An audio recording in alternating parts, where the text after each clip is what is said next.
Mga rare na manok sa buong mundo Part 2.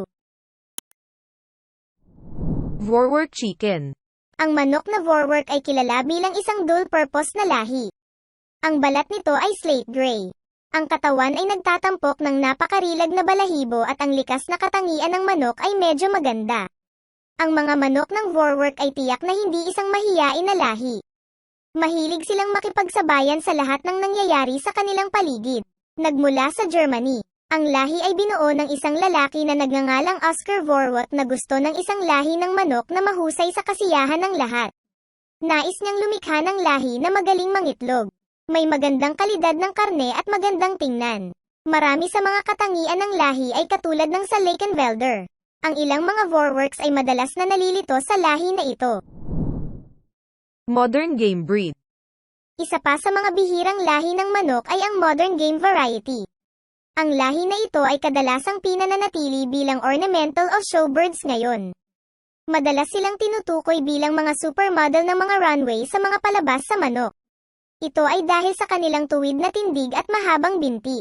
Dumating din ang lahi na ito sa napakalawak na hanay ng mga kulay ng balahibo. Lahat sila ay lubos na kahanga-hanga. Nagbibigay ito sa kanila ng isa pang leg up sa kompetisyon sa mga palabas sa manok. Sa kasamaang palad, ang lahi ng modern game ay hindi pangkaraniwan tulad noong nakaraan. Ang kanilang mga bilang ay lubhang bumababa nitong mga nakaraang taon. Mahalagang tandaan na ang mga manok ng modern game ay hindi mahusay na umaangkop sa malamig na klima.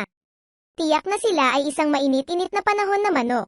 Ngunit para sa mga maswerteng may-ari ng lahi na ito, ang mga manok ay sobrang palakaibigan at nagpapakita ng maraming nakakaaliw na kalokohan. Crevecoeur chickens. Ipinagmamalaki ng manok na Crevecoeur ang mga kakaibang katangian, tulad ng kumikinang na jet black na balahibo nito na may maberde na kinang, at malaking maitim na V-shaped na suklay.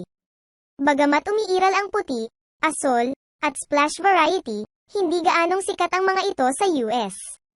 Ang mga katangian ng iyong ibon ay depende sa kasarian nito. Ang mga inahin ay nagpapakita ng bahagyang taluktok sa kanilang ulo habang ang mga cockerel ay nagpapakita ng mas pinalaking balahibo. Kaya, ang mga tandang ay malamang na gamitin para sa mga palabas habang ang mga hens ay para sa mga programa ng pagpaparami. Unang lumitaw noong ika-17 siglo. Ito ay ikinategorya sa mga heritage na lahi dahil sa kanilang karaniwang mas mataas na genetic na kadalisayan at kakayahang kumetawan sa ating nakaraan sa agrikultura. Sabi nga, kabilang sila sa mga bihira at endangered na species ng manok. Ang mataas na aesthetic na halaga nito ay ginagawa itong minamahal sa mga mahilig sa pangangalaga ng pamana at mga tagapag-ingat ng ibon.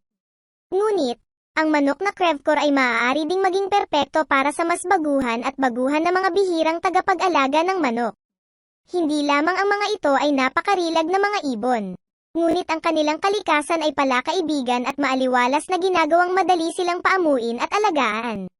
Mga pambihirang lahi ng manok na malamang hindi mo alam. Pinakamagagandang lahi ng manok sa buong mundo.